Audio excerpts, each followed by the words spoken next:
I'm thinking, especially since the Python stuff by the way, you got the message, right? We're not doing Python until after middle school mock trial's done. So we did 1 week on Bash. We left a lot of things out. Sorry, but we usually spend more than a week. We're kind of adjusting the schedule this time. And whoops, I'm doing this today. I wasn't trying to take it from you. I just thought since you just got back from vacation. I actually appreciate it because I wasn't sure. This is one of those things that's like I was trying to. I try not to hide the fact that I'm autistic because there's such stigma around such things, and that's dumb. But I am. And so I was trying to read between the lines, what's he saying? And finally he says, take it, Chris. You do it. So I hope it didn't seem like I was trying to take it. But I was looking, we've got Active Directory on either side of Thanksgiving. I thought that could be kind of awkward. So I was wondering if we should push Active Directory and email, push all that down a week, and then that put the ethics at 110, which is. I agree. I think it'd be bad to break it up because you're gonna forget stuff. Well, and then what I thought is we had dreamed of doing a tag team. Next week we could spend another week on the shells, but we could do half of it, and we could do it on the programming side a little bit. And we do half of it on Bash and half on PowerShell, and you get to pick which one you want. You gonna think about it, or do you? PowerShell. Okay, I was gonna be surprised if you took Bash, but I know you don't. I know you know both of them, but I know both of them. Yeah. But I'll be honest. I only use Bash typically for like limited use cases for like startup scripts for cloud user data stuff. Yeah. You know what I mean? Well, that's sometimes the hardest stuff. It's not my go-to for like things.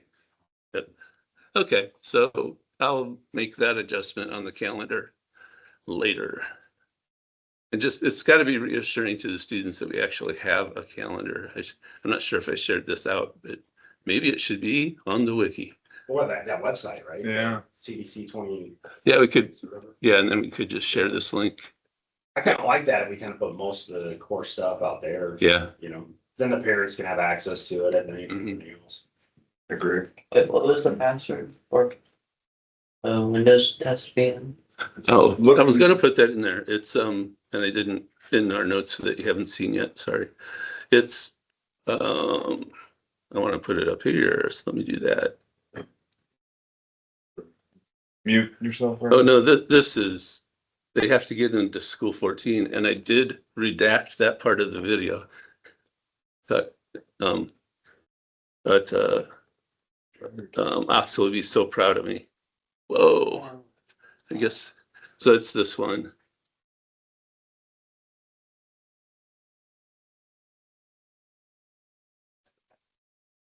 It passes the default set of complexity checks. Not very well. I wonder if they did this on purpose, because in training material they always say to use this one. So yeah, let me commit these notes out. So I want PowerShell. Well, that one changed. That one's supposed to change. Let's get these guys.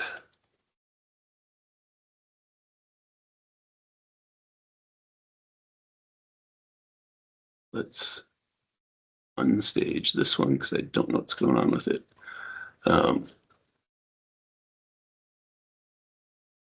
what I'm doing right now is I've got changes in these documents and I'm committing them, which is what you do when you want to tell Git that you want to actually save this stuff. And from inside, I think this should work. I don't usually do this from inside VS Code, but I'm going to see if this, I thought it was sync. You don't normally use it? I'm streaky about it. I usually use the command line. I use Git for some of it, and I use the GH. GH makes things like, actually, I don't want to screw it up. This is what I usually do, so let's do this. That's PowerShell 5. GH makes things like PRs really easy. So let me. So I want to go to source. Here we go. Oh, look, it's right where it should be. Okay.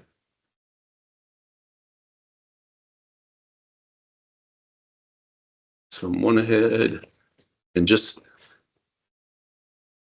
what's the old joke when a developer sees a door that says push, they always pull first, right?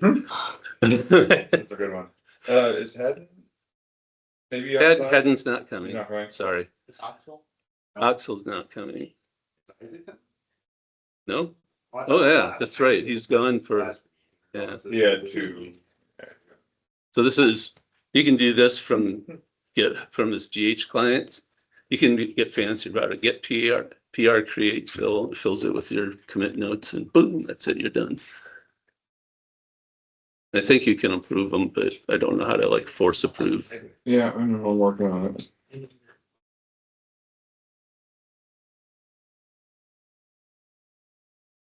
And this is where, I'm stuck in my ways. okay, bypass. Wait, can I rebase? Rebasing is better if it works. Simplifies the commit notes. It's me.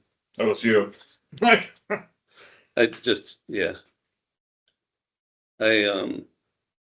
If I remember, I try to crank it up a little so that I don't miss people saying I'm at the door. Oh, yeah. Yeah, Thank you. because I have. Have I ever missed that, guys? Yeah.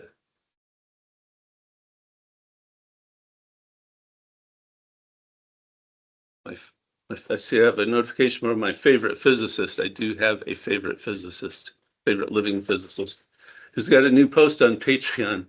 You can tell this is physics. What's wrong with Europe? She lives in Germany. Sounds interesting. Okay, so if you go out to GitHub, which you can get to if you first go to cdc2026.com and click on the Octocat. Actually, it's not the Octocat, is it? I think Octocat's its name. Whatever. Click on the weird looking cat, and that'll take you to our repo. And this will be already pushed to the main branch. So just click on topics. Did you share your screen on? I guess not. Notice that. I think I should be selfish, but that's it. I've got my dailies deal of selfish done. Okay, sorry about that. So backing up a little, right? This is the club's homepage. Click on Octocat. That'll get you here. You can stay on the main branch because I've merged it already. Go to topics. Down here is the one for PowerShell 1115. Click there. And there's a couple things. We're going to be looking at the class notes. But the cheat sheet, I just finished, so hopefully it's good. But we shouldn't need that during class. It's mostly so that you have a quicker reference after class for a lot of things. So this, yeah, that works. Okay. So, but let's go back and look at the class notes. So this is what we'll be walking through, more or less. I'm going to keep mine out in the editor to change mistakes, and then I'll push it back up later. I think that's a good idea. So, oh, got to get rid of this. Made it so huge, and I'm like, what's going on? That's the cheat sheet. That's the cheat sheet. That's the password. So the first thing on my notes here is that you can, hang on, class notes. This is too big. Hang on. I can't tell what I'm doing. There we go.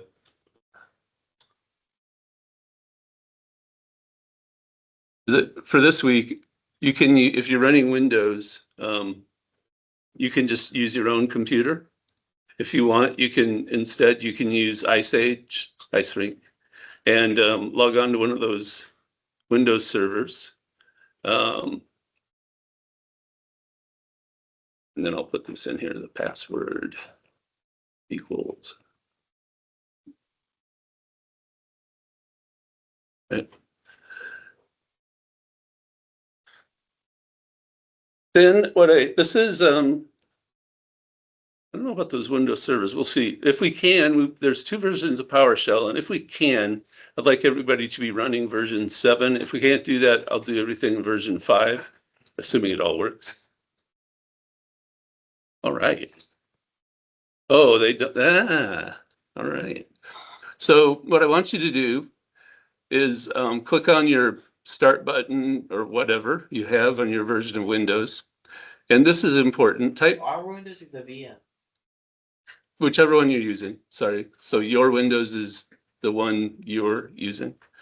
Type PWSH. Don't type PowerShell. Type PWSH and see if something comes up that's a black icon. Nothing? Okay. Type PowerShell. See if you get something that's a blue icon. You get something, black icon? Yeah. Well, there's a black and a blue PowerShell. Black and a Windows blue? PowerShell and PowerShell. Take the PowerShell one. Is that the black one? Yeah. Cool. Oh, no, never mind. I can get it. Chad, can you help her out? Yep. Getting the black and PowerShell from Microsoft still. Slowest way to do it. PowerShell. PowerShell and When Linux. did you get to this? That's some things may not work. So you don't have Windows with you. Because PowerShell and Linux will only work with things that, Yeah, I have a Oh, VM. They're supposed to have a Windows. yeah. to use. Yeah, so there's a whole bunch of WinServe, something like that I created last week. There's about 8 of them. And you can use any of those. That That are specific, like who, does it matter? You don't want them the same ones. don't want them on the same one. And the names that are on there were just from last week. So Okay. like some of them say -Dan and whatever, those don't matter for this week. Just, are you using one, Hans? Are you using one of the VMs in Icelink? No? Okay, You are logged in, but you switched locally. okay. So, That's fun. So 7.5.4. there should be a whole bunch of them under like my initials or my name. it's under Chris, basically. Yeah. And then they say WinServe. Yeah. There, I see 6, 4, 5, 3, 4, 5, 6. Who's taking which one though? I guess. I think it's wide open. They went local. He's got one local, I think. They just grab them. And if they're not running, right, then they're not in use. So Hans, the next thing I want you to do is to type this all by itself.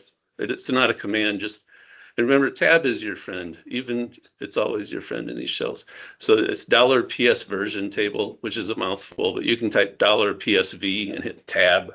And if I remember right, it's the only completion. And hit enter. And make sure that line that says PS version says 7 dot something. Oh, it's up to date.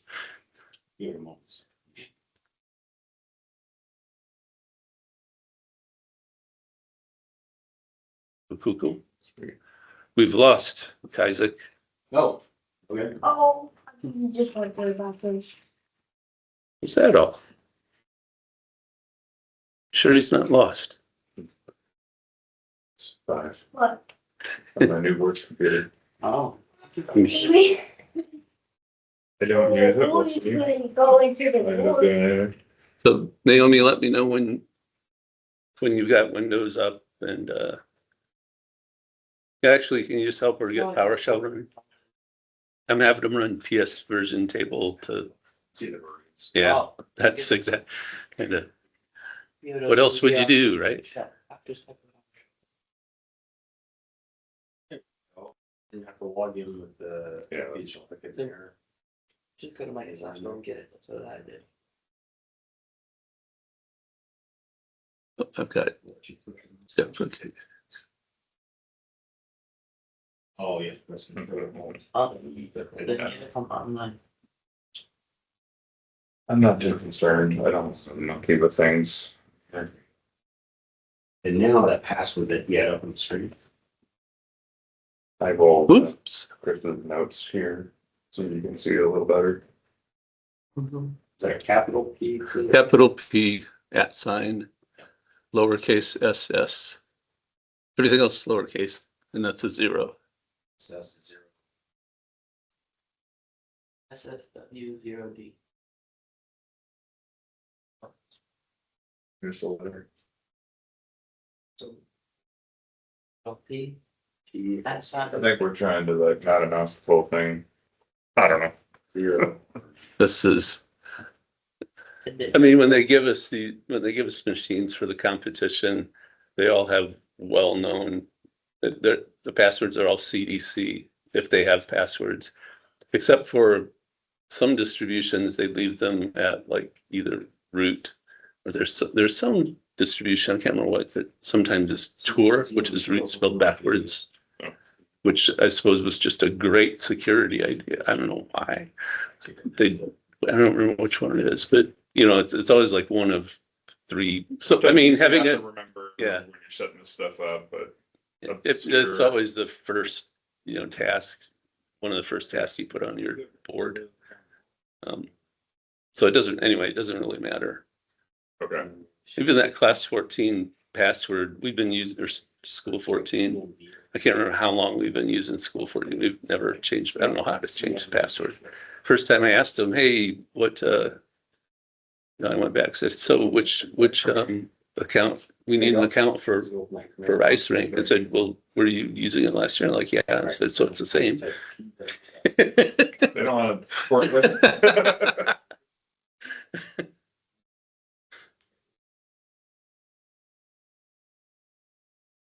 Makes me kind of wonder if the same password would work for any school. I don't think they'd do that.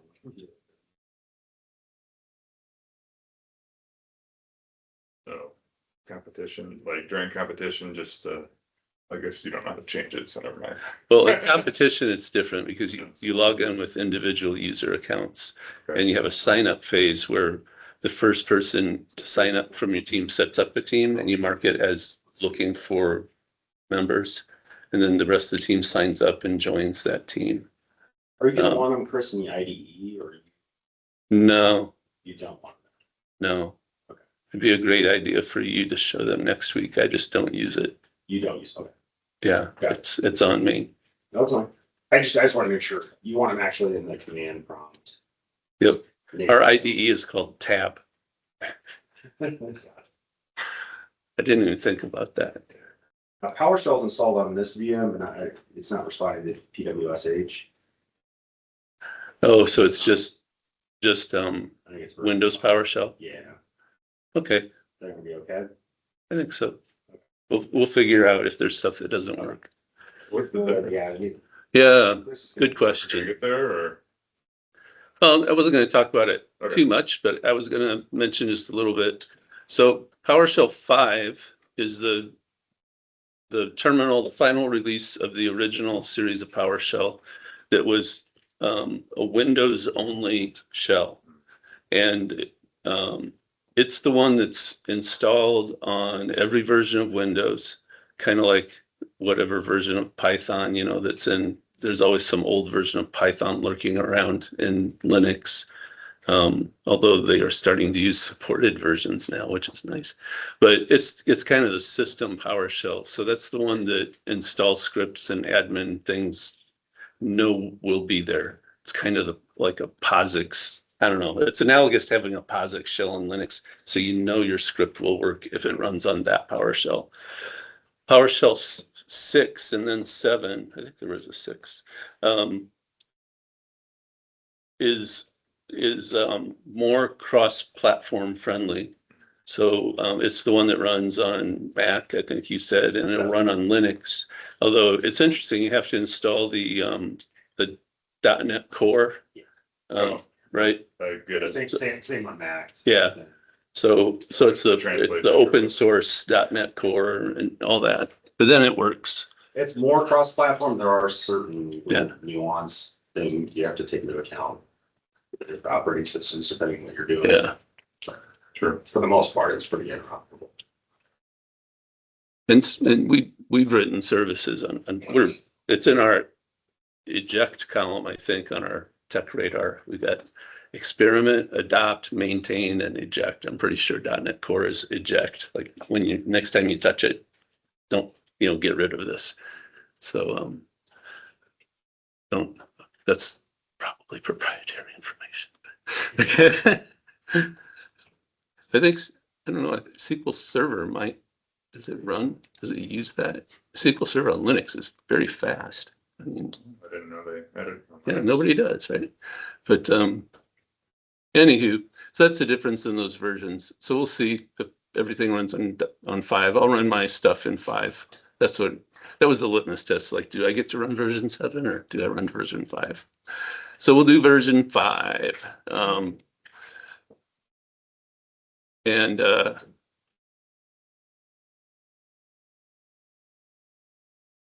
once she's got PowerShell open, she can type PWSH there.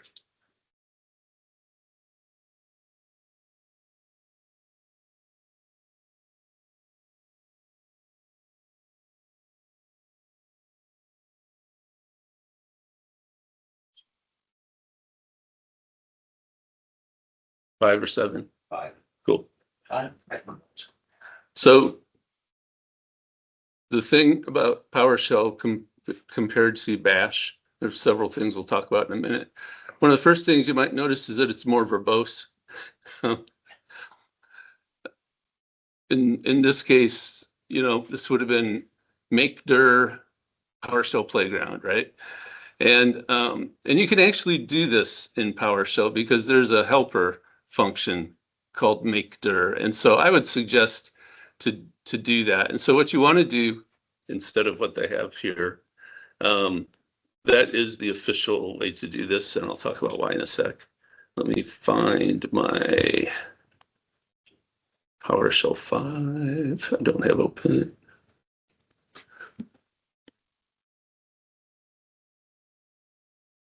That's why PowerShell 5 is called Windows PowerShell, by the way, because it is tightly coupled with all the Windows APIs. Okay, so I'm in PowerShell 5. Type CD just by itself, just to make sure you're in your home directory. And you should see a prompt that says, users, administrator, or something like that, whatever your username is. And then let's just do this, make dir, and what's it, PWSH _ playground.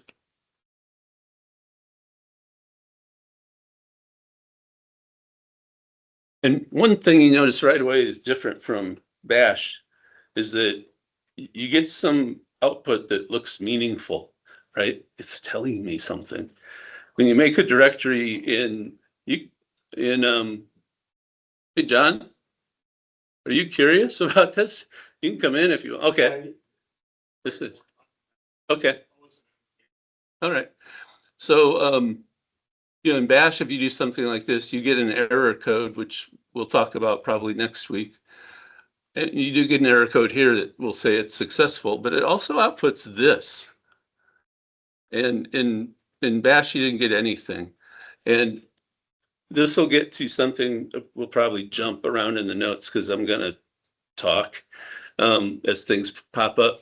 But what's happening here is that not only are we making the directory, but PowerShell in this case is returning an object, and we haven't talked about this, but returning an object that represents this directory. And so I'm going to make another one. You don't have to do this, but just watch what happens here. If I say make dir, I'm going to call it delete me. I'm going to pass it to it. Remember, we can pipe to send the output of one thing into another command. And so I'm going to say, I want to see what objects are in this thing that gets passed. I really hope that's an object coming out. I'm going to say get member. It's kind of like type. I want the type of this thing. What is being output? And it actually is a whole object, this thing called system.io.directory info. And this is maybe the deepest, fundamentally the deepest difference between Bash. We didn't talk about this last week, but it's very important. In Linux, everything is a file. That's the way they model everything. Even like a printer or a screen or a keyboard, as well as your files and things, but they model everything as a file. people that write device drivers, they kind of say, yeah, but at the end of the day, they have to make it look like a file. So we didn't talk about this. There's a whole directory in Linux called dev. And if you go, it stands for device. And if you go in there, you can find a file that represents your keyboard and a file that represents your screen. And if root writes something to that file, it will show up on your screen. So it's really interesting. Everything in Linux is a file.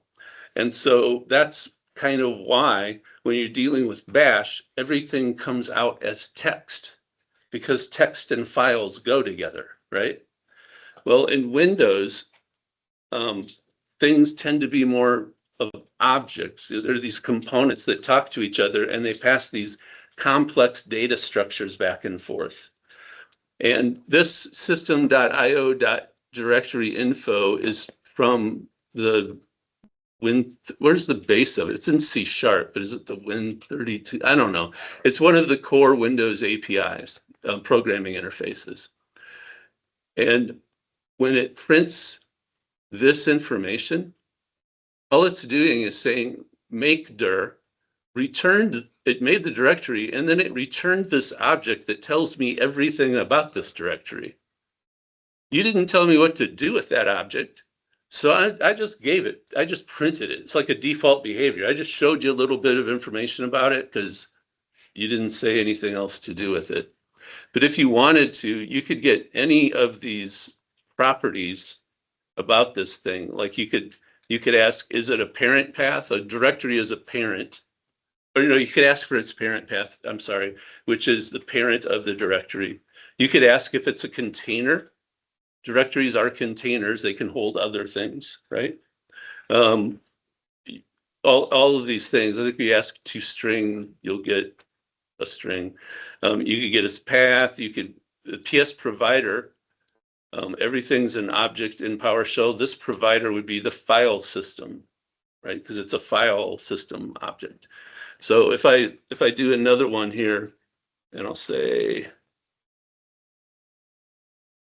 well, That's one of the reasons I like it for. yeah, yeah. Information is totally like a script. So if I say create, whoops, what am I doing? Make dir, I was going to go the hard way. Make dir delete me also. I can pipe this to a commandlet. They call these things commandlets. Like it's a command that didn't quite grow up. Still broken. Yeah, How do you clear it? I use the word clear. Oh, that works. Yeah, it does. So, and there's this commandlet called select object. So now we know what the object is, right? It's this directory object that's flowing through this pipe. And because it's passing the whole object, select object has access to all those properties we just saw. So it has this this parameter called property. Jack up my brightness. So no. Has this what did I say? Parameter called property, not a property called property. And it actually knows, if I hit tab, in this case, there's enough context there that it actually knows from the metadata that's passed through with that object what the properties are, right? So I can say, I want to see the name. I want to see the, is it called the PS directory? Let's tab through the base name, the creation time. That's one we can make sense out of. I can't remember. Oh, there was, what was the one for if it was a container? It's like PS. That's what I thought. Something. Can't do wildcards. That's what I thought, but I don't see it. PS standard members. Well, that's okay. We'll do this. You get those out, right? So you can actually specify which properties you want. And being a database person, I think it's really funny that you can say select star. Whoops, hang on. Leave that out. Hold it. An item with the specified. Oh, it's just complaining that I didn't create Another one. a different directory name. And so you can say select star and it'll give you all of these. This isn't the whole list, right? We don't have to explain why we got a longer list before and this shorter list, but there's a reason. all the other properties that, I think these are these are the base default. yeah, the default, there's a yes, there's a display at TSXML or something. But there's a formatting rule about what happens when you do this versus, yeah, we don't need to, that's pretty deep. And what's And the neat is vowels. you can put these things into another object and scripts and stuff. And you can run them. Oh, well, Yeah, next week when Chad talks about, sorry, maybe I'm getting ahead. Sorry. no, that's okay. No, I'm gonna show. So if I say, when new dir equals, I have a lot of directories, that's okay. I'm gonna get rid of the whole directory later. But make dir, I want to be a little shorter this time, delete me instead of delete me also again, please. Yeah. Now I didn't give any output because I told it what to do with the output, right? I captured that object into a variable. In PowerShell, the variables always have dollars in them. There's a little tiny difference between, they do in Bash also, a lot of the time. They don't always in PowerShell. If you're naming the variable, delete variable name, no dollar. But you knew that, I don't know why I'm looking at you. So now, like if I look at new dir, right, that's my directory object. And these commandlets have aliases. So select is an alias for select object. When you're writing a script, you should use the full commandlet name. When you're doing it interactively, that drives you crazy because it's so verbose, so you don't. So select star is like select, and then you see all those properties are there, right? And yeah, so that was one command. Actually never seen properties of folder more or less that were just created. Does that make sense? You know what I mean? Yeah. I did. Koa, makes sense? Good. All right, all right. He knows how to install Arch Linux. Oh, God. Okay. We should do that with Koa this year. Should walk him through that at the competition with Koa. Sorry. So here we go. So we did that. Then there's another commandlet called set location. I will show that to you. I also want to show you something about PowerShell that's pretty interesting. PowerShell, unlike Bash, we didn't show this, but there are we did talk about the fact that there are man pages for Bash, right, that show you help. And we got TLDR, which is a more brief way to get some of the help, right? Well, I'm not sure. It just takes so long. I'm not sure I'm gonna keep that in there. But what if you want to find like all the commands that have to do with what? Creating files in Linux. How are you going to do that? This is a hard question. No, give it a go. But it's hard questions. There's no wrong answers. No, but what were you going to say? I shouldn't have said it was a hard question because you were going to say something. Yeah. Well, we've got man, right? But you can't say something like man create files. Yeah. It says, oh, it only looks for exact command names. Well, there's this other parameter, -k, which to me means strikeout. But it stands for appropriate or keyword, I guess, keyword search. And so you can say man k file, but that's a lot of commands, right? How many? We have that command word count. Remember, they'll show us how many lines there are. That's 1,112 commands to whip through to figure out if there's one in there. So you could instead, like, remember grep is a way to search through a bunch of strings. And so we could say, okay, I'm looking at files. How about if I grep for the word create? Well, I'm not sure if that helped. Create a file descriptor. Oh, and I didn't tell you, but the only ones we get to use from the command line are the ones that have % or paren, one paren next to them. This is not efficient. Well, in PowerShell, these commandlets strictly follow, what's one that we used was, we used makedir, but the long command is called new item, right? And if I try to run that now without parameters, it will fail. But there's a dir command, just like in DOS, but let me go into my, did I create all those? I did. I didn't go into my sandbox. Let me move. I think the way to do this, oh, can I move? I thought it was rename. So I want to move item, delete me into, what's it called? PWSH, playground. Okay. But notice that command move dash item, right? New dash item.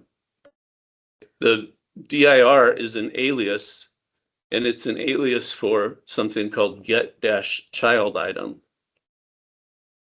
You see any pattern emerging here with the hint grammar of these commands? Let's look at your cheat sheet. If I can find the cheat sheet.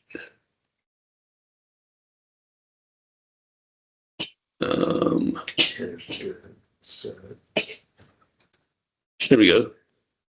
Here's your cheat sheet. Get location, get child item, set location, new item, remove item, get content. There's a set content as well. Get ACL, you don't want to use that. Select string, get content again. That's weird. What part of speech is first? If you're going to turn that into grammar, get, set, what are, let's see here. Your verb, right? Verb, yep. And then the thing after the hyphen, location, item, child item, content, string. What part of speech are those things? Host, nouns. So new is not a verb. It is here. It represents an Create action. to be the verb. Represents an action. It's an Yeah, action. Okay. And in So fact, it's action and item. yeah. Basically. Okay. And in fact, Microsoft is so strict about this. I guess we'll sort by verb here. That they have a list of approved verbs. Yeah. These are the only verbs you will see in a commandlet supplied by Microsoft. And if you're working in Visual Studio or Visual Studio Code, and you write a function or a commandlet, and you don't use one of these verbs, the little squiggly line master, your linter, will tell you that's not an approved verb. And if you're allergic to squiggly lines like I am, you will work very hard to find the right verb. Also notice that they are grouped. So let me run this again. And by the way, sort is an alias for a commandlet called sort object. And then if I wanted to do this the way I would do it in a script, there's a property parameter. You can't see. Well, that's okay. And I can say I want to sort on the properties group. It's called group, right? That's not auto-completing though. Group and verb. And if I do that, you can see that this is how Microsoft uses them. These common verbs can be used in anything. Connect, disconnect, read, receive, send, write. Those are for anything that's talking to something else, so communication. For backup or for data lifecycle, you have these verbs. For diagnostics, for the life cycle, I said data lifecycle, it's kind of confusing the deal here because these are any object's life cycle. And security down here, grant, block, protect, revoke, unblock, and unprotect. And then there's a use, which I don't know the difference between other and common, but I'm sure somebody in Redmond fought hard for that. So they actually have these common verbs. And this means that it's a lot easier with something I'm about to show you. It's so much easier to find the right commandlet in PowerShell than it is to find anything in Bash. And the reason for that is that they give you something called get command. Okay, and so you can do this if you know the exact command. This works. Okay, get child item, which is dir. Okay, it'll show you this. You can do this with the alias too. Get command dir, and it'll show you this is an alias that points at get child item. But you can also use asterisks, and you can use wildcards. So if you know that there's some command that has something to do with items, I don't know, you can say get command item, like this, *item, and it will show you here are the commandlets. Here are the actions you can take on an item. Okay. So this makes PowerShell, the term is discoverable. Its discoverability is very good. You can also say, I know that I want to create a thing and I can't remember the name of the thing. And so you can do it by wildcarding the noun instead. So you create. You can say get command new -start. If you forget the verb, you go look at, get verb. You say, this will probably be a big list. Okay. But you could sort this if you had to, and that's not too much to look at. It's functions, command list. It might be a command list. It's a bit. New is probably the most common verb, so maybe that wasn't the best example. But for me, I can probably read this faster than I can read my whole brain trying to figure out what that commandlet was, right? New variable. Yeah. So the discoverability here is very good. So having said that, whoops, that's the cheat sheet. Back to this, 1051, excellent. So we've got this. We want you to set location. Oh, did we do this yet? We made the directory. So did you already do this? I can't remember. We want you to change directories into your home playground. I think we missed that because Yeah. we created them elsewhere. I had CD into it, but Yeah. is this essentially the same thing? It is. And CD is an alias for set location. So you were up here, you made the directory. The instructions say, please do this. And you can, and tab is your friend, right? It is not. Set location to there. And that'll get you there. Whoa. Yeah. I did that twice. Simple tab. That's the nice thing about Bash, that it will only go as far as is unique and some of the other shells. Set location is the one we want, clearly the one we want. You do this, that'll work. But if you look at, there's a help file for each of these commands. And if you look at help, which is an alias for get help, which also conveniently has an alias because they try to cover you if you're coming from different shells, has an alias of man. And I almost always type man. So you say help, get help, or man. I'm going to say man, set location. And when I do this, this is the short version. Look, it shows you the aliases right at the top.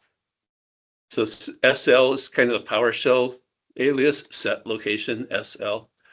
They give you CD because that's in a lot of other operating systems and shells, and they give you chdir because that's also something that people remember. So instead of type it again, if you're writing a script that's going to be sent, to other people or posted online or something, you want to use set location because it's the most explicit. And people that post scripts that are all aliases, it's just kind of gross. And and if they use SL, I don't know the PowerShell aliases that, I don't use that. I use the ones I'm familiar with. I would use CD here, but somebody else might say, what's that? Is that SL? And so you get into that kind of, everybody knows what set location is. It's kind of the common grammar, right? So if you're going to write something, somebody else is going to see you set location. By the way, I mentioned that this is the short version. I don't know if I've got the long version installed. Hang on. But there's a, I have to go to look at. There's a parameter full, which gives you more information, like information on the parameters. And this one doesn't have the extra information installed. There's a way to install more help content. But here, I'll just point out that if you don't have the full help content, you can do this because it's listed right here, rather than show you the way to do it. That doesn't always work. And I'll go ahead and run that. That just pops you out to a browser where you get their online help with the narrative that currently is missing from my installation. That's what I was gonna say. It's just like we have the internet these days. You just can look it Yeah. up. Maybe. Anywho, These days. gotta show them that. Oops. I think that'll fit in next week. That's so cool. Directories. Registry Yeah, entries and stuff. because yeah. Moving on. Next And week. then, That's yeah, neat. That's- not today, That's probably neat, yeah. not today. So, You gotta explain. yeah. So let's see, we kind of talked about all of this stuff. Get location is the equivalent of PWD to print your working directory. Get child item is like LS. And if you want to know who you are, you can run who am I just like you do in Linux. So let's look at those. Get location is not spelled correctly. Tab is my friend there. So that'll show you where you are. Who am I? I think I forgot the one in between that showed. By the way, in Windows, your username's always two parts. It's a computer or a Active Directory domain followed by your username. So that's why my wife is half Welsh. My mother-in-law was Welsh, so I named my computers after places in Wales, and nobody knows how to pronounce them. So that one's Trafuna, just like it looks like. What was the other one? Oh, get child item. We did that. That's like DIR. There are some interesting things. This is going to get into. Yeah, well, and also drives in PowerShell, a drive in a file system is like this hierarchical thing. There's the C drive, and the C drive has folders, right? And the folders might have other folders. And so there's this hierarchy, right? PowerShell realized that that's not the only hierarchy that's useful on a computer. And so they kind of generalized this and said, if somebody wants to provide a provider, if somebody wants to make a drive interface for something that's not files, but it's hierarchical or flat, it works as a drive construct, we'll let them do that. And so if I look at get PS drive, which is going to list all of the PowerShell style drives, you can see they actually have a drive for the aliases that are defined. C is my file system. That makes sense. Only 6 terabytes. The certificates that are installed, there's a drive for that called cert. Okay, and I'd have to expand this out. There's a drive for my environment variables, the ones that are visible from DOS. There's a drive for defined functions. There's a couple drives that point at parts of the registry, and you can define others to point at different parts. There's a drive that contains my PowerShell variables. So you define that variable. Yeah. For it. Yeah, if I said, I can't remember what it was, but that was dir, current dir, That was new dir. Yeah, so this variable, if I say dir variable new dir, it is there. Right. So there's all these different drives, and you can create others. Usually the ones we create would be pointing to the registry. I know we haven't talked about that yet. Pointing to the registry or pointing to the file system. The others are tricksy. So that's not my document. And that's where I was just going to point out that if you want to know who you are, there's no straight up command in the PowerShell command list to do this, but you can use who am I, which is good because it's cross-platform. It works in Linux and it works in Windows. And this also works in Windows and Linux, I believe, if there's a $env in PowerShell core. Yes? Okay. So you can, Set item, get item. are a little different. yeah. But if you just want to know in a script, what's my username, I think you'd be able to say env user. Yep. I thought you could. Is it username? Well, there's something like that in Linux. Sometimes when you're writing a script, you have to do things just to figure out which OS you are and tweak a little bit. But see, I told you I was going to correct my notes.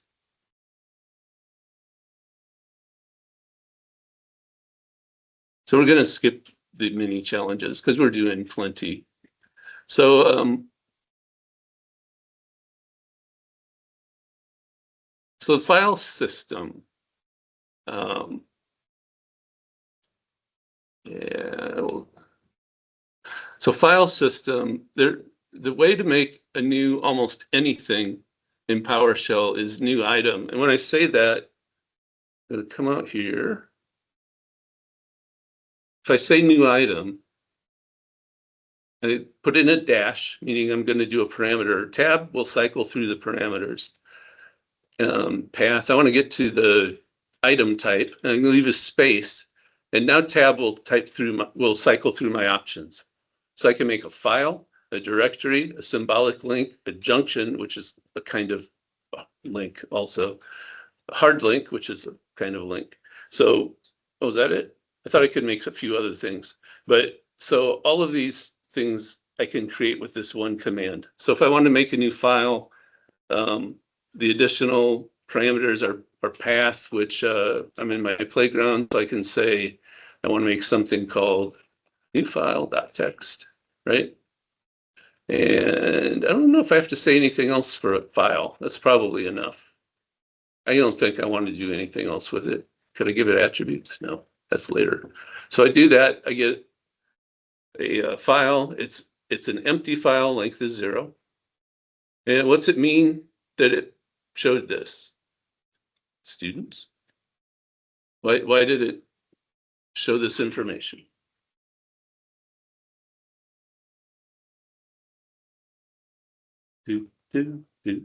Naomi, you know the answer. Oh, I thought you might. Sorry. Hans, you know the answer? Isaac, Isaac's got it. do you know the answer? What is that? PowerShell. What's that? No? Why did it show the information when I created a directory? And what is the? Yeah.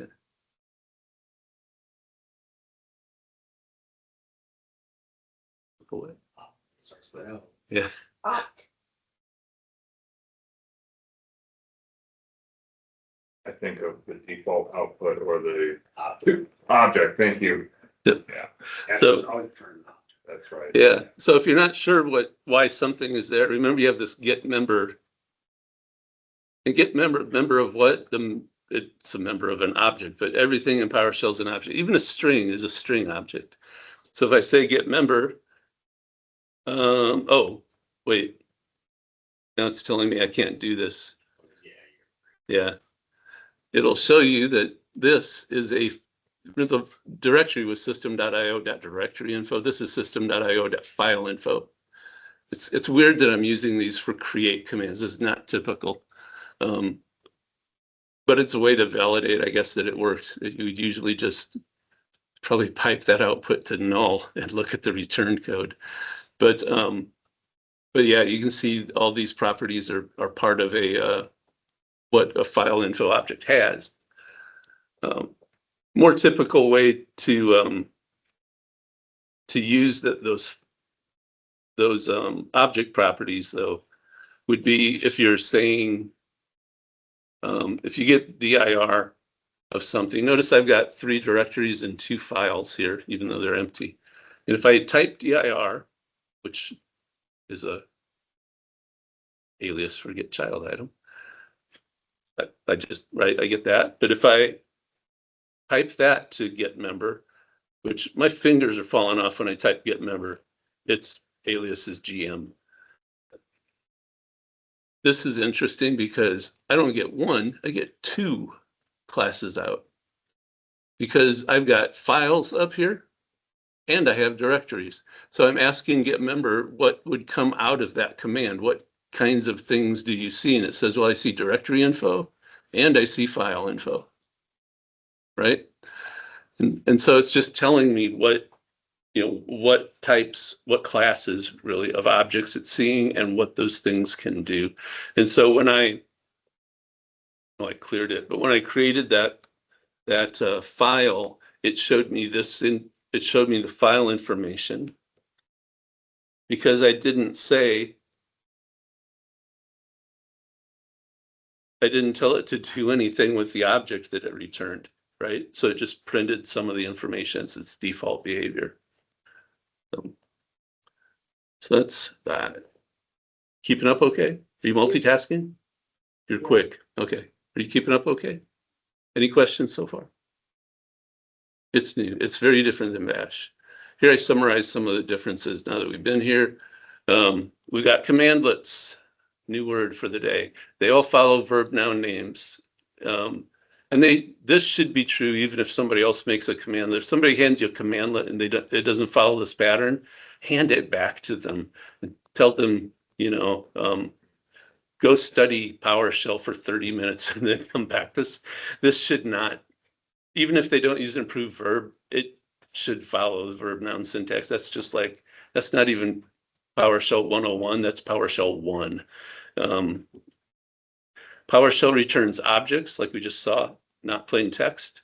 It's complex, but it also gives you direct access to these properties. You can name them, right? I want to see the name of this thing. In Bash, you have to get out utilities we didn't look at yet. We will next week and say, okay, I want the third bit of text on the second line, right? Here you just say, I want the name. So, which is sometimes usually nice, sometimes. The parameter style is consistent. It's not sometimes -v and sometimes -- verbose. It's always one hyphen and a word. Okay. And we talked about this because it outputs objects when you pass things downstream to another command. They have access to the full object, so they can also access things by name and whatnot. So viewing files. We have the same kind of capabilities that we did in Linux. Remember, we could cat a file, catenate, what a weird word. But we could cat a file, which meant we'd display its contents. We could use more to get it, or less. Axel's not here to Color. yeah. No, when I said less, he said, what about more? And I said, more is less. That's what I always say. But you can use more or less to paginate through it. There was head and tail, and we can do all those same things. They're just different syntax. So they all stem from this command called get content. And if you want to do this, you probably don't have a file sitting around that's big enough. So here's one way to create one. Clear. I'm drawing a blank. System info. Yeah.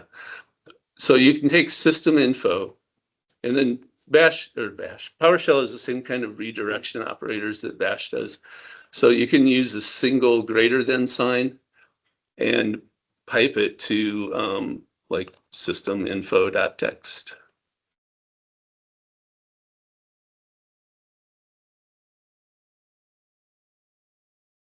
I don't know how long that takes to run everywhere because it's having the portable desktop computer.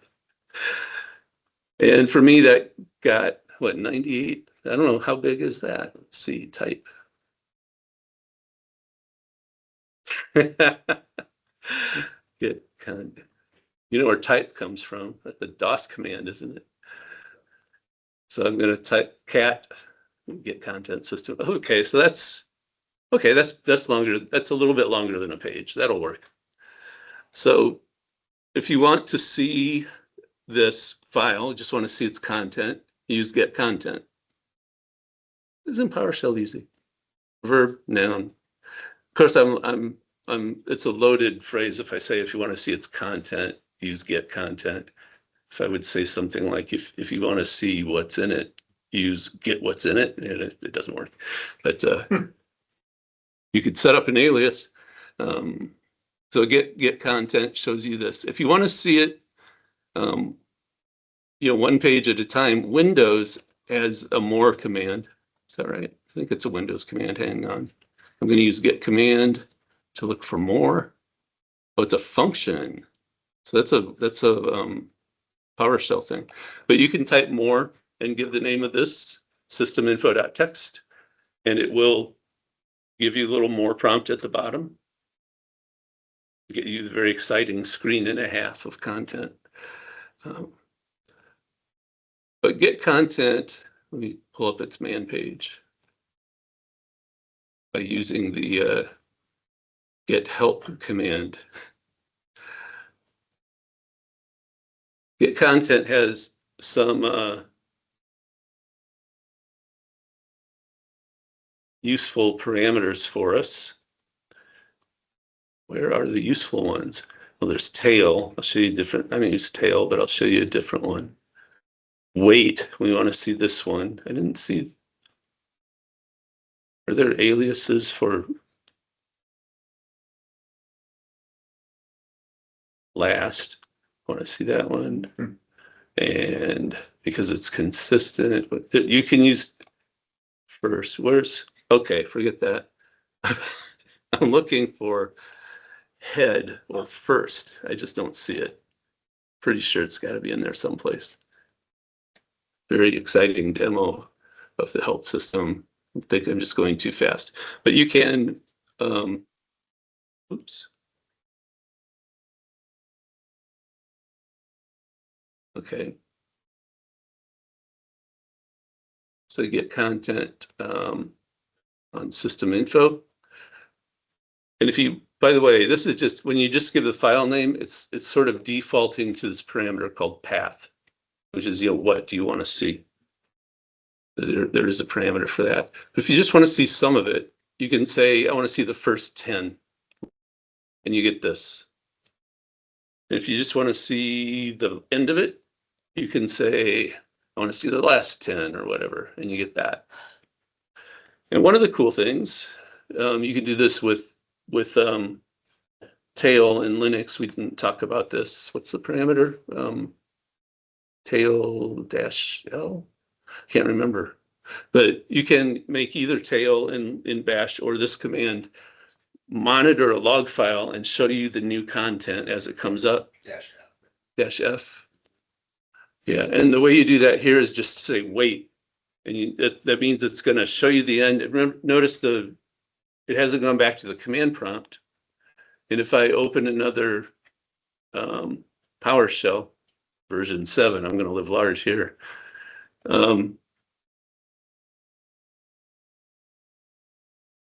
And I will, you know what? I'm going to do this.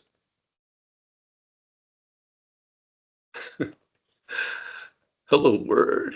And I want to do this because we haven't talked about the single versus the double greater than. I don't think we got to this. If I do single greater than, I'm going to overwrite that file. If I do double greater than, I'm just going to append to the bottom of it. Okay. So if I say, hello world, put it at the end of system info.txt, I come over here.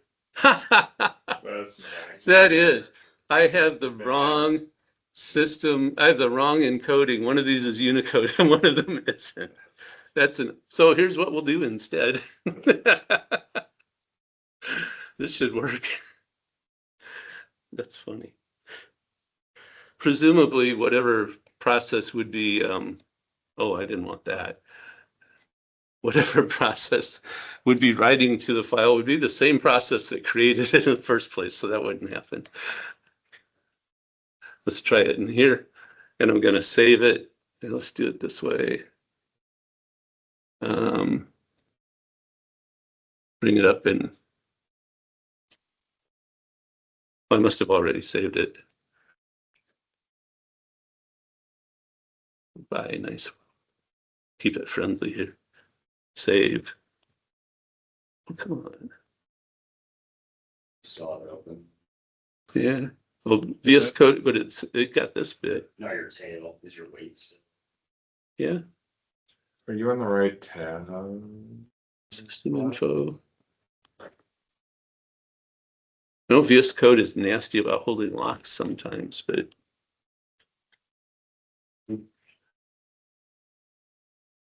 code system info text. Hyper-V will not be displayed. Yeah, that's part of the output. Why? Why? I don't know, Chris, you're gonna go into, there's also ways you can parse JSON files, things like that too. Yeah. Specific content. Oh, that's Object handy. in a file, Yeah, yeah. got notation into it. Yep. Yeah. Well, this is interesting. So I actually installed Nano. It's like, is there a Nano for Windows? And there is. We'll try this one more time from Nano. Oh, yeah, it's the encoding, something. So when I redirected it, I didn't have control over the encoding. There's a different way instead of doing the right redirecting. Sorry, that was over here. That you could actually pipe this. There's a command called out file. And in this one, you could choose the encoding, Unicode or ASCII or whatever. I don't know what the encoding of this one is, but I'd have to look. That's too much. So we'll move on because it's 1116. That would be the main reason at this point. Okay, so viewing, so you get content, you can do, they have this total count. Is that right? I don't know. I'm going to change it to first because I know that works. And I'm going to change this one to last because I know that works. Oh, it's up here. And in the cheat sheet, I've also got the wait command. Oh, this is, I didn't get to changing this. They said that a common beginning friendly editor on Windows is Notepad. I'm like, what? That's true. It's always installed, right? But I don't know any sysadmins who are, I don't know, the automation guys are upset when the people that configure the servers install anything other than Notepad. But come on. It has tabs now. Yeah. It's just terrible to use. And so you can install Nano, which probably would irk them less because it's a CLI. What do you, I'm just curious, what do you guys Notepad use? plus is. Yeah, okay. I mostly administer, like Red Hat based systems, so. Yeah, so with Notepad? Or No, are you setting up workflows so you don't have to? most of my experience, I don't. Oh, okay. What do you use as an editor though? Yeah. Nano? Okay. So one thing that is good to know about in Windows, in newer, but it's not on Windows servers, and it's a real pain to get it to run on Windows servers. You have to, I'm not sure if it's supported yet or not, but on Windows clients, there's this utility called WinGet. So Windows 10, Windows 11. And with WinGet, you can do things like this. You can say, and this would be like as much for your personal use as anything.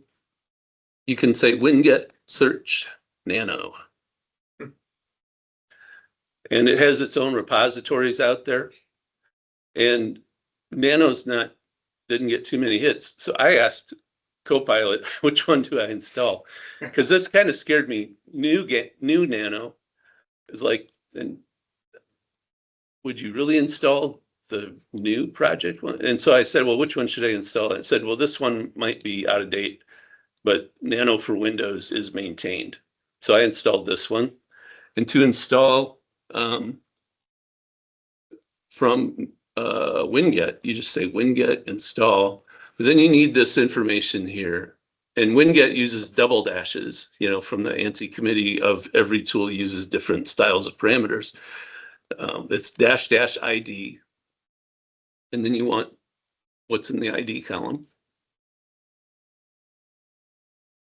And then you say, I say source, Winget. Sometimes the source is MS Store. I just don't use those because that's just me. I always try to get the ones from Winget. It's nothing wrong with the MS. If you like the MS Store, that's fine. I think I've even shut off the MS Store as a source. I just don't want that. So anyway, source Winget. And then to make sure I typed it right, and I'm not going to get something I didn't want, I type in -- exact. And that means that my ID has to be exactly right and I didn't typo the source basically. And so if I do that, it'll go on and it'll install it. I just installed mine already, so it's gonna say, yeah, it's already there. So you can get Nano that way. I've got Vim installed. But you know, that's me. So you could do that. Carl mentioned Notepad++.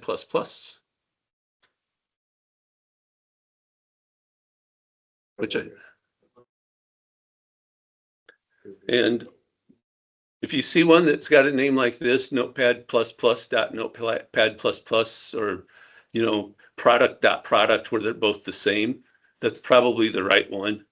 And if you see one that's 8.8.7, next one is 0.12. Yeah, those are your. Yeah.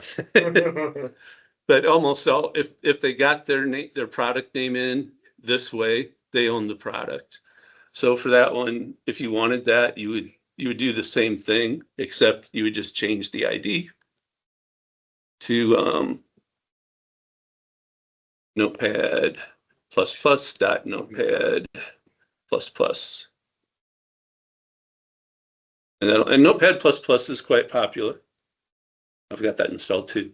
And VS Code is, Notepad++ seems easier to use right out of the gate as a text editor.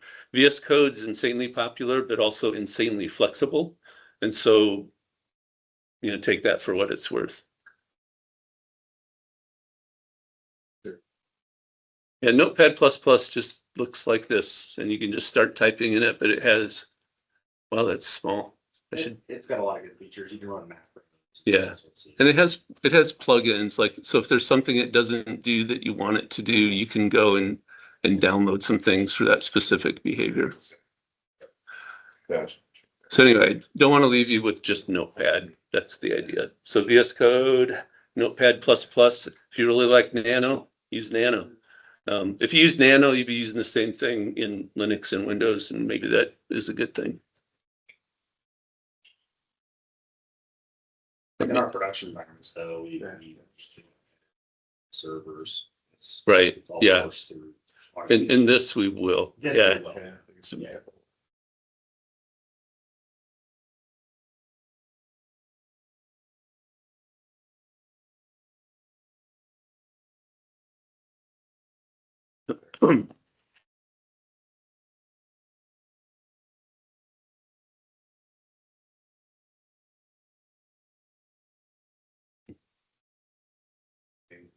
Gotta be exact.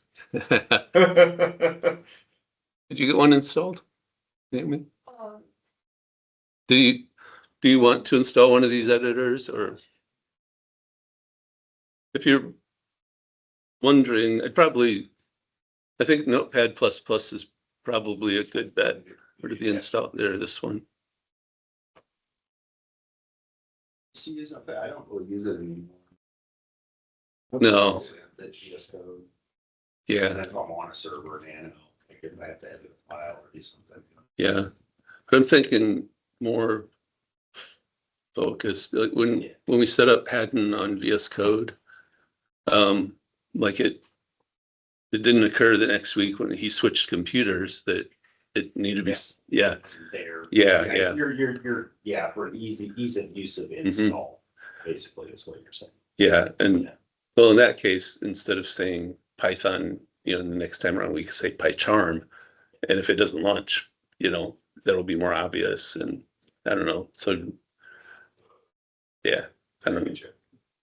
This doesn't fit together quite, but so I guess trying to avoid overly general tools because it's a Swiss Army knife, right?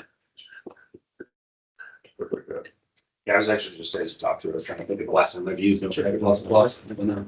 That's not about it. Yeah, my son Gabe uses it.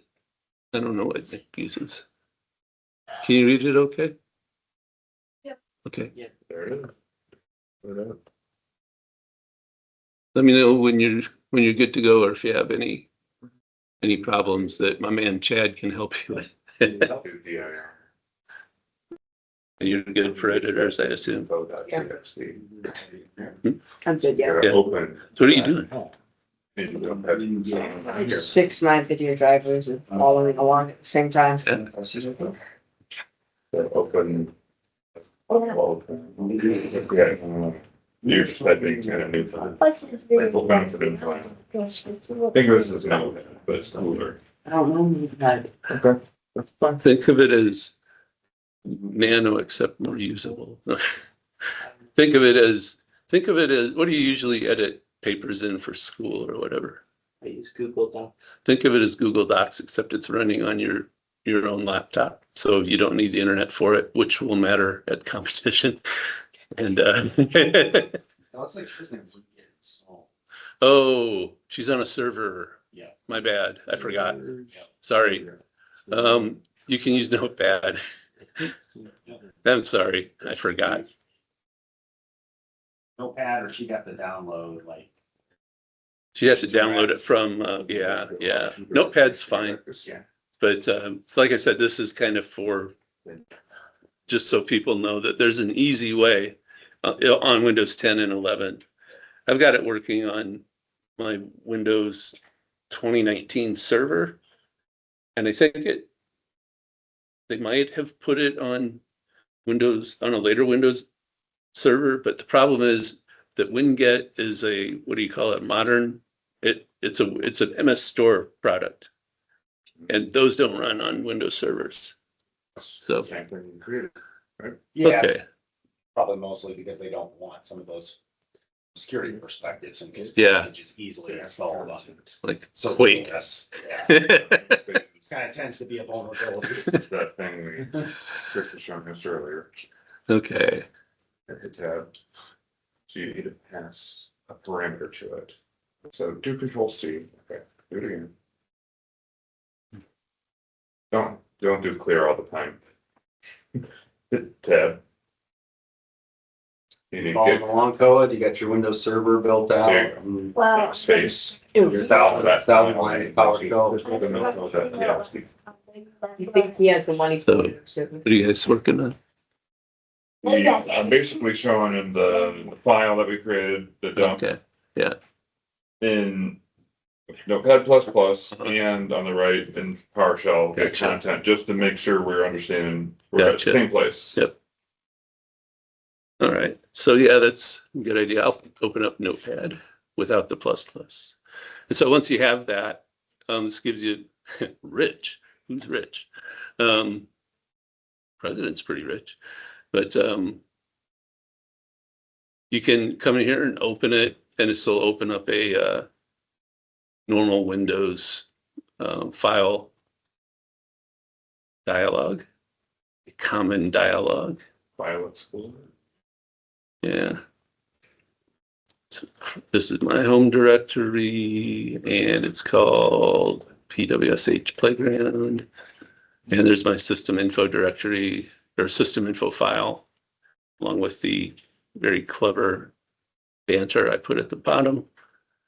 And so in here you can do all the normal things you might do in Google Docs or wherever you edit things normally. The arrow keys work. Copy and paste works. So that's just so you because you want to be able to edit files. This is kind of the equivalent of Nano, right? You want to have something. Now, one of the things I want to move on just for time's sake.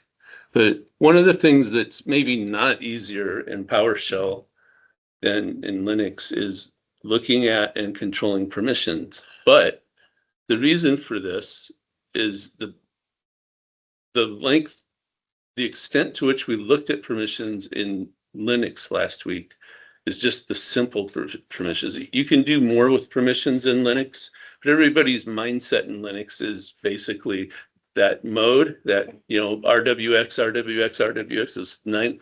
Most people are like, this is all you'd ever need. And people in Windows are like, are you stupid? Because there is more. You can assign what's called ACEs or ACLs in Linux, but almost nobody does. Why? I don't know.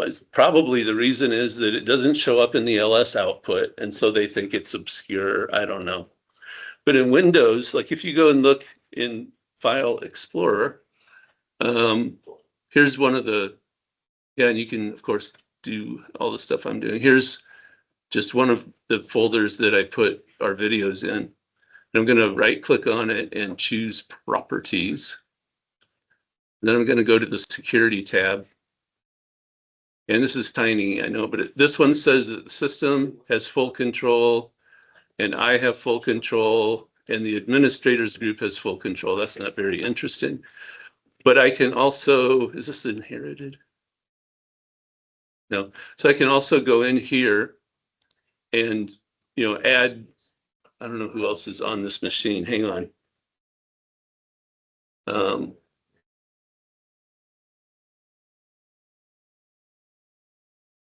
Guest default account. So I could come in here and I could say, I want guest, I'm just looking at what I've got here. I want guest to be able to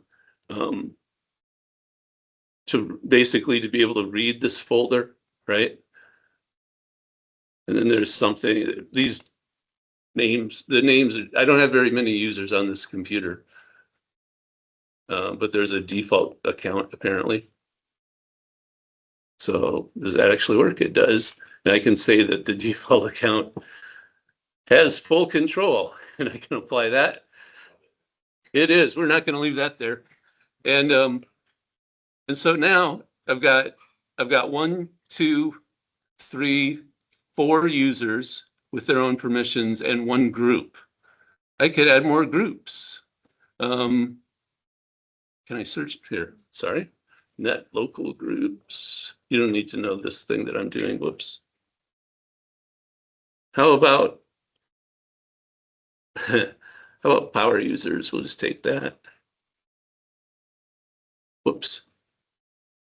We'll say okay, and we'll say that power users can't do anything, no matter what. Some power. I know I am. I don't like power users. And so now I have 2 groups. I've put one of them on a blacklist. Denies take precedence over anything else. They can be given full control over the entire hard disk, but they're not going to see this. They can't do anything here. So how would you do this in Linux with those 9 little letters? Answer, false, right? You just can't do that in Linux. So the reason that looking at permissions in PowerShell is tricksy is because Windows permission support is really good. Okay, you can't just look at this and say, oh, it's R, you know, it's R-X, R-XR. Doesn't even come close, right?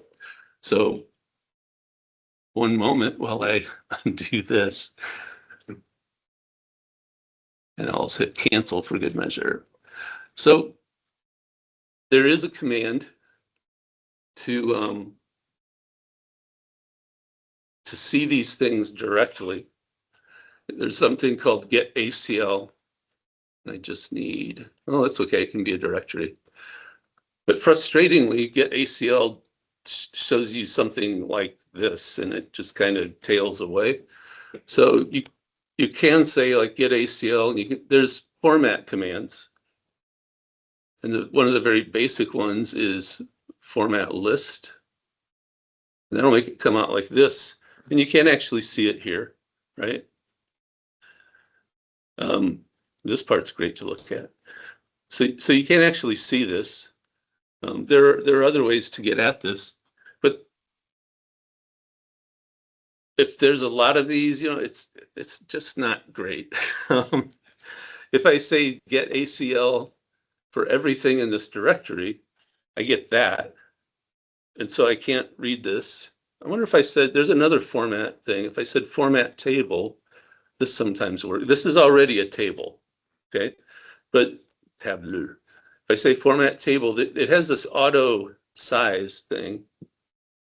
Yeah, but these could be really long, right?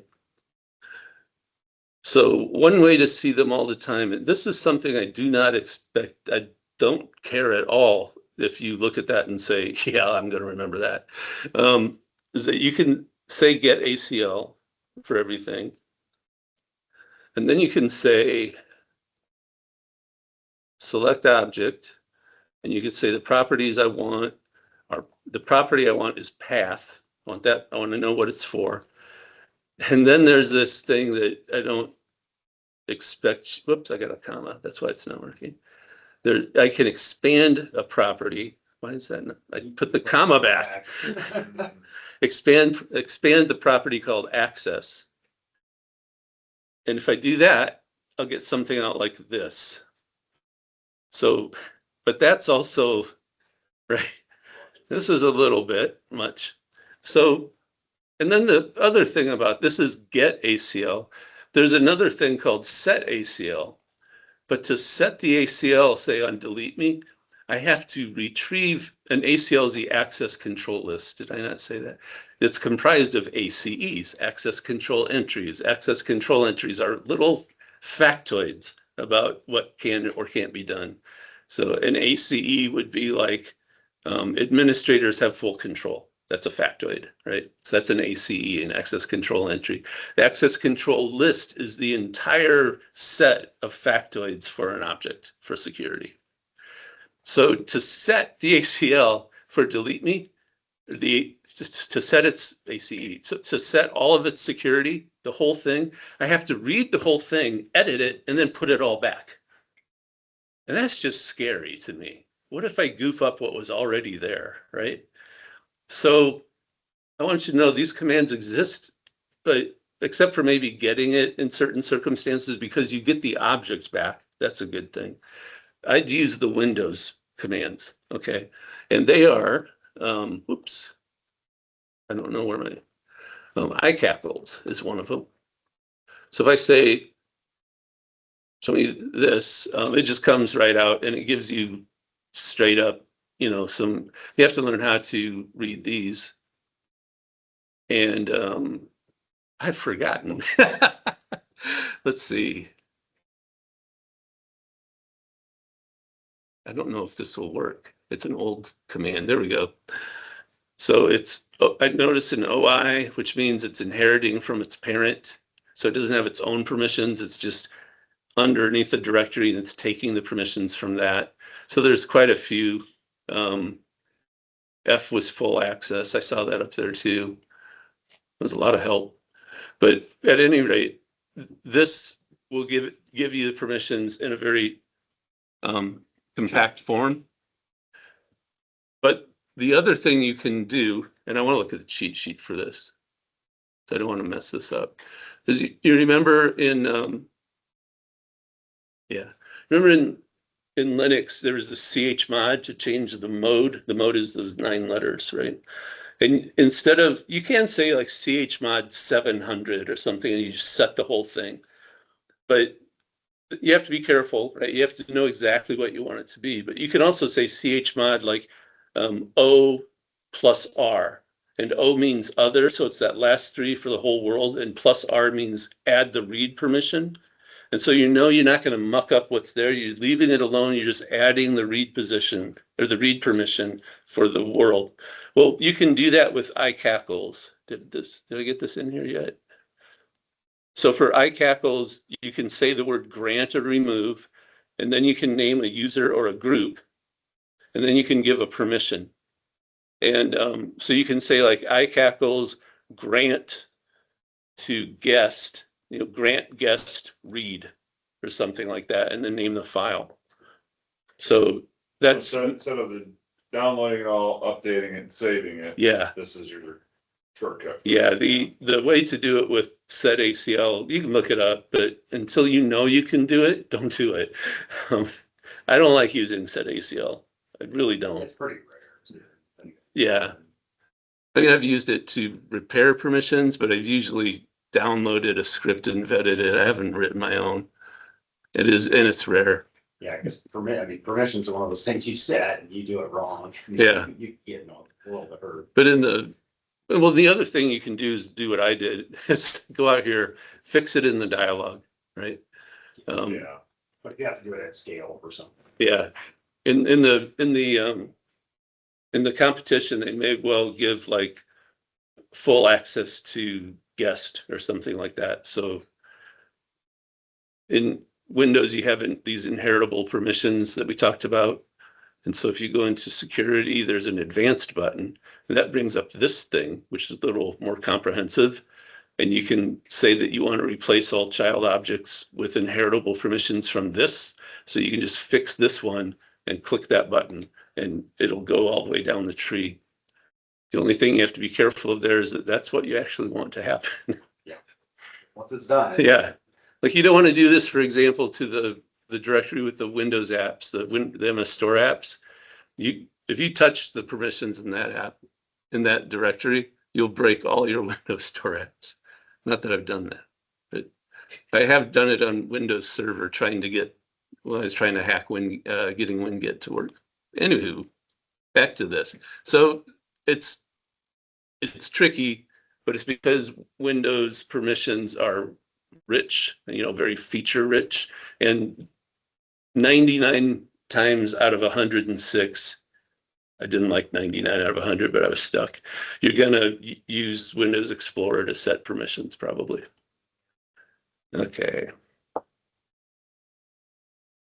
That's the cheat sheet. Can you set yourself, as read only and then test it out and not be able to save it? Or maybe this is a way to think about it on a file, and then update your permissions back, and then you can't You update. can log yourself out. Oh, okay, You set those permissions wrong. okay. Yeah. And even if you're the administrator on the machine, it doesn't matter. So that's how, Active Directory policy does that. Well, they'll set some things so the user can't do anything. Even if they're the administrator, they'll just say, domain admins can do this, or, certain domain groups can touch it, but nobody else. And so then you're trying to install that thing and you can't, That's why I say because you Yeah. can bring yourself out of stuff. And depending on what you do, you may not be reversible. On a local machine, because you can use, there are tools you can use to cross-dress yourself as local system, or even the installer. But if you start deleting, But- let's say you delete system, you start deleting. Yeah, Like you can really Yeah. screw some stuff up. you can. Yeah, It could be very, very hard to, yeah. yeah. Yeah. I think you could break your system for sure. Yeah. So, what do we have here? You should Searching. try that. Okay, Fun little experiment, right? we're actually in good shape here. This is Yeah. probably the last section, of what we really want to get through. Searching and filtering. So last week we talked about grep. You're going to see grep a lot as you go through the rest of the class, I think, and find, because those two tools can just do a ton of stuff. Like, I have a set of grep parameters that spell the name of the river Rhine in Germany, but it's capitalized funny. It's little r big H, little I, little n big E, because then it'll go through a whole directory the way I want it to and let me use advanced search patterns. And it's a good way to say, where is that thing? In PowerShell, select string is the closest thing we have to grep. And they say it's the PowerShell equivalent of grep. It's loosely speaking, right? It's the thing you use to search. It does return objects, match info objects. We might look at that later, probably not today, but what a match info object has is it'll tell you the file name and the line on which it found stuff, and what the matches are. So if you, let's see, go back out here to our playground, we've got this, I've only got one file. That's no fun. I'm going to copy that system info. This would be copy item. What do you think some aliases for copy item are? Who knows? That's a good answer, right? Yeah. I don't know. CP is one. Oh, yes. But here's what you want to know about aliases.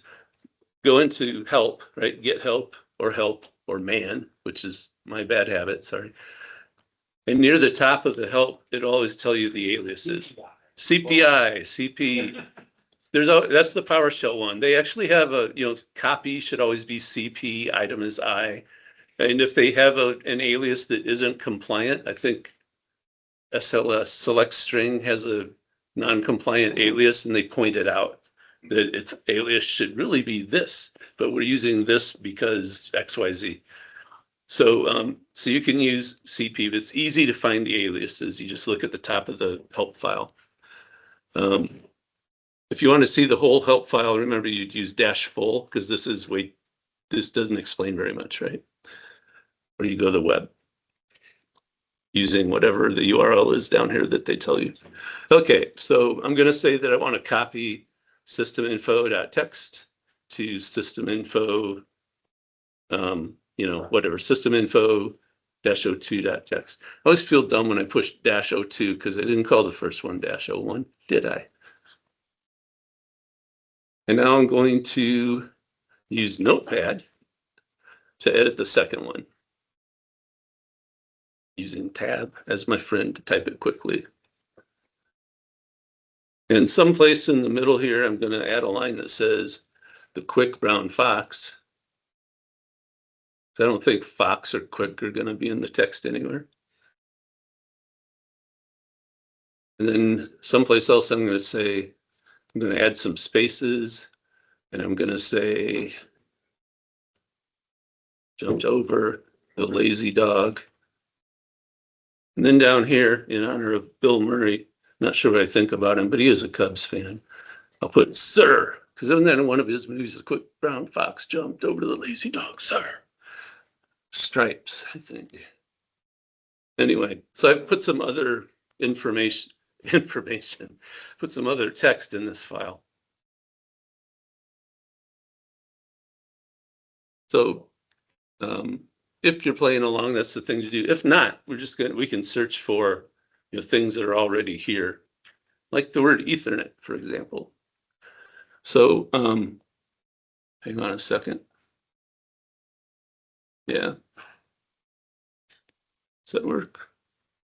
So I'm going to say that, and you can do this whether you've edited a new file or not. You can say select string. And the path you want to hit is, and I'm going to say star.txt. So I want to look at both of them. And I'm going to look for the pattern Ethernet. Oops. And if I do that, it shows me, interestingly, not quite on the same, because I've got the quick brown fox above one of these. But it shows me by default, this is the output. These are those match objects. That's okay. I wonder why that's happening.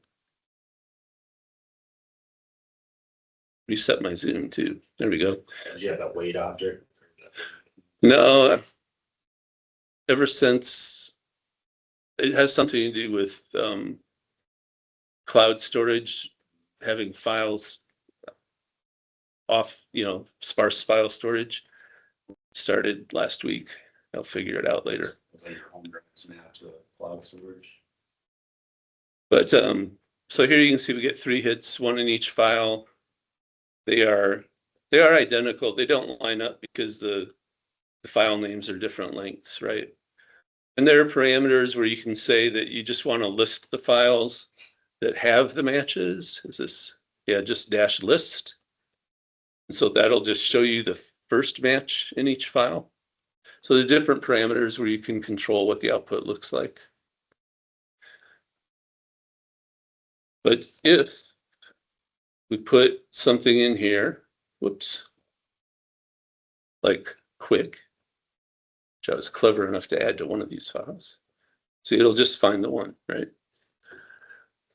And then if you do know regular expressions, I'll just put this in here. I'll explain what this one does. Like regular expressions has something called alternation, which is a fancy word for match one of these. If you match either of these, it's a hit. So I could put in quick or Ethernet. And that'll match all of those lines, right? The quick brown fox and all the Ethernet lines. So your first little bit of regex, quick or Ethernet. And by default, this is, it's all case insensitive. So the upper and lower case don't matter. So that's about how much we did with grep. So that's about how much we'll do here. Does that make sense? Yeah. 1150. What else do we have? There's something else in here. Select string measure object. We kind of looked at sort and select object. Kind of did all of these together. I like to kind of put everything together. Well, that's not going to work. In the next section, the variables and scripting. Yeah.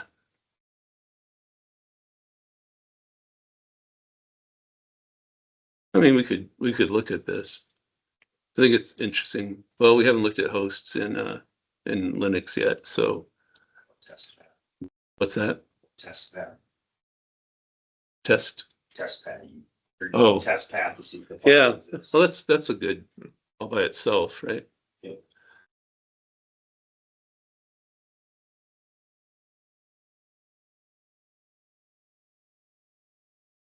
We might as well look at. Can't think what else can we do with the path? We can resolve it. Trying to quiz myself. We can resolve it. We can. There's something else you can do with like two paths.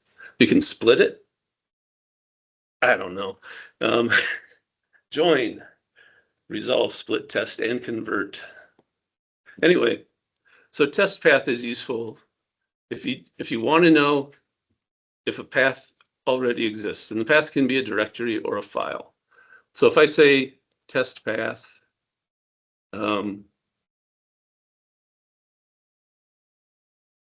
C : // this is the root of my hard drive. If this fails, this is a bad thing. I don't think you get this far. So my hard drive exists. That's what this is saying. If I say test users Chris, we're pretty confident this will succeed by looking at my prompt. And just return it. Yeah. Not an object, it's just a Boolean. Yeah, is it? I think it's just Boolean. Or is it System.boolean. not? Oh, you're right. You're right. So, and then, But the default response is just Yeah. a Boolean. yeah, you would just So call you it, just use it in if statement. yeah. You still get the object details you want. So, but where this is useful, you can say things like test path, and I keep leaving this out, but right, default. It just knows. by Default's a default. path, usually. You can say path type. You can say any, which is kind of what I'm doing right now. Don't care what it is, but it can be a container or a leaf. And these are where leaf is a indexing thing. But so a container can hold other things. And if you think of the file system as it's like a tree, but it's really the roots, or it's an upside down tree or something. You have this node and then everything goes down from it. The things that don't have anything else going down, those are the leaves. So like if you flip it upside down, right, the leaves are the last thing. So a leaf would be a file. right? It's not gonna have anything dangling off of it. So we say users Chris Leaf, and that's not true because Chris is a directory, right? It's a container. So if you say container, that's true. And so you can use this to tell if a folder or a file, and they don't say file or directory because remember, drives in PowerShell aren't necessarily in the file system, right? Could be something else. But in the file system, container means folder and leaf means file. So you can use this. Like I've got scripts where I use this where I'm setting up my PowerShell drives when I start a session, and I check whether it already exists before I create it. If it's already there, I say, well, I'm not gonna do this unless I send in another parameter with it called clubber. Does Yeah. that have to be the full path to users, Chris, or can you have like relative to where you're at? I think it can be relative. Yeah, I think it's relative. Okay. So like here I would actually, yeah, here I would say, let me go back down. Because relative to that path, this would be up one, right? It's the parent. Chris is the parent. Yeah. So that works. Or a little more obviously, right? Yeah. Delete me. That works. So that's test path. I guess we didn't get through all the commandlets. Test path. But like, and this is what Chad will kind of get more into next week. You can do if statements. This would be like the simplest one. If test, oh, and this is a file. This also exists in Linux, but this is a file that's always in Windows. We don't care too much what it is at this point, but it always exists. And so that'll tell you it exists. But as long as we're talking about the whole Hackers care about that. Packers, Hackers. oh hackers, yeah. Developers care about that file a lot, yeah. So if we say it's a leaf, it's a file. So oh, it's not. It's a type. Item type, is it? Path type. I've lost my cursor. There it is. Is that right? File exists. But if we were looking for it as a container, this will fail, right? So in this case, nothing's going to get printed because I didn't tell it what to do if that was false. If I did, it would look like this.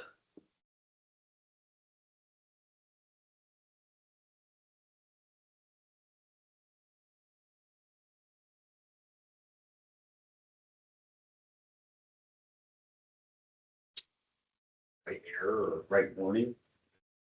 Yeah, we could do that. Just show the example, Yeah. They will do a totally different. The warning looked different. Bracket. It should. Oh yeah. Whoa, Whoa. remember the brackets. And I think Whoa. What did I do? it's just activity blocked. Oh, it's probably because it's the host file and your Bitdefender blocked it. well, that file's important. Yeah, that's why I say hackers. Why- Hackers, It ran it when it was the other way. yeah. Is it 'cause you It- know the-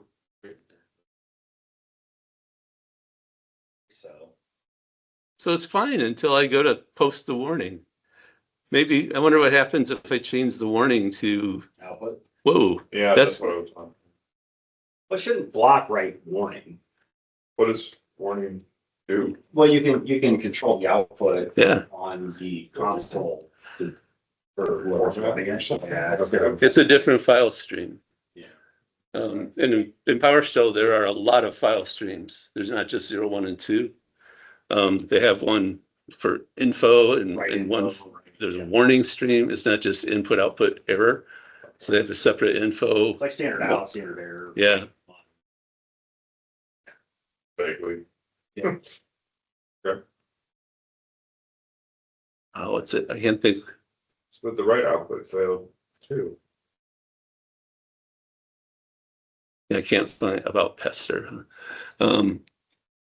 So just to make that less interesting, but more functional.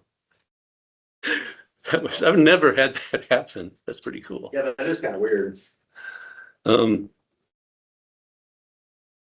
Try a different file. Excuse me. so here, my system info file.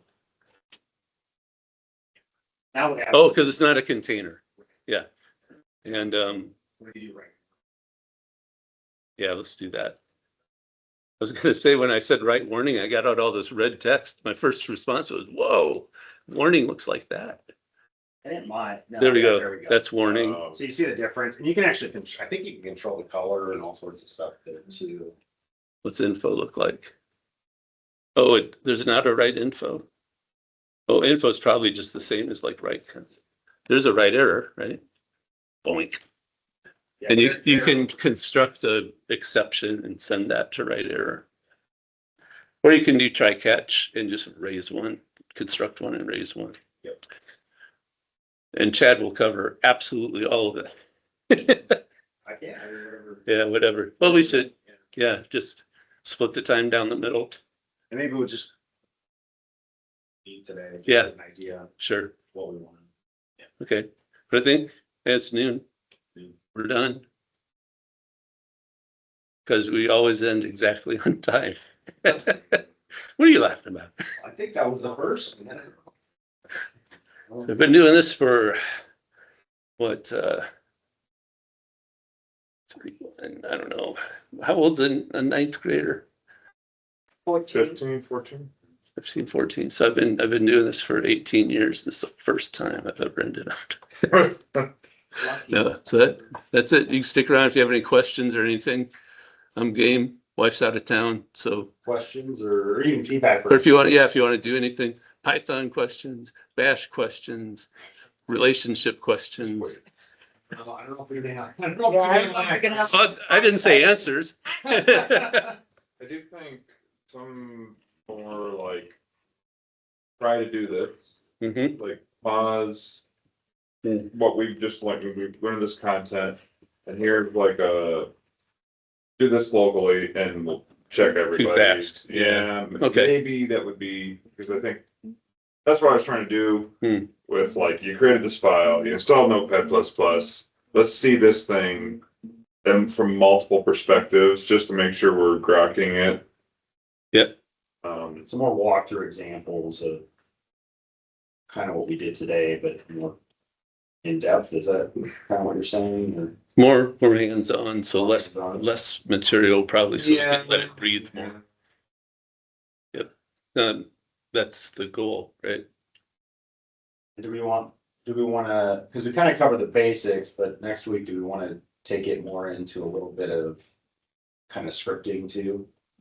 Like, Yeah, and like maybe a review, since we've done two shells, two examples. Let's have a little activity to try and do something with it from the beginning. Just to get our memory there, because we're gonna build on this, right, next week? Is that I think that's the goal. I mean, what I was kind of thinking, and you guys tell me, was taking some of these concepts and then starting to put them into simple, like, scripts. And we saw a little bit of it there, Mhm. you know? yeah, like that if Mhm. Yeah. script that was pasted into there. That was, Yeah. So with Windows, if people, is your computer a Windows computer? Yeah. So if we're on PowerShell locally, we can copy out of the class notes into PowerShell, right? Yeah. And that's what I should have mentioned, because that's what I kind of think people would do. Yeah. But it's a problem if they're not running WSL, they can't copy into one of those VMs. Yeah. So, Yeah, I mean, they run it locally if they can. we could walk people through installing WSL if I've got it. you've got it installed. You've got local Linux, I'm sure, local Yeah. Bash. Probably Naomi's probably doesn't have WSL. I would imagine she's the only one that doesn't have local Linux, because Oxel does and Isaac does. Yeah. Hey, John, can you stay another 8 minutes? Yeah. Okay, Yeah. So, yeah. I think we'll take off then if that's all you guys are. Yeah, we're trying Yeah, out for do it. next week, Yeah. yeah. Hey, can we, try to sell something? Yeah. Oh, computer. And you guys like file based, like if open scripts and examples, more file based stuff, or kind of a mixture of different. So. What else are you thinking? It started. Like the environment variable manipulation, all sorts of things. Yeah, I think it'd be good to get there. I think we understand the file system. At least the basics. It's, yeah, run that command, let's see what The happens. permissions, I think we got a little, Yeah, permissions can get squirrely, so I don't know how much, Okay, like, starting, So- going into scripting, I think it'd be So, good if you stick with like file-based system Yeah. stuff, and then maybe environment variable type stuff. yeah, I think if we could like take a look at the so. environment variables, like, I like getting the GUI version and then the, Yeah. the command. How do I see the same thing from multiple perspectives? It's really Yeah. helps understand it. And I think I'll walk through the PowerShell IDE too, because I think that helps when you start looking under the scripting side, because it gives you some, it gives you some of the guidance-based capabilities where you actually dash different modules and things like that. Okay. I think that was it. Yeah, the syntax highlighting is helpful too. I mean, it's in there. Yeah, It's just when you're so used to the user interface and then you start working with Nano to edit text files, it's like, I gotta shift my mindset a yeah, little bit here. yeah, auto completion, all that type of stuff. Yeah, the IDs have that, I imagine, Yeah. right? Yeah. Cool. Yeah.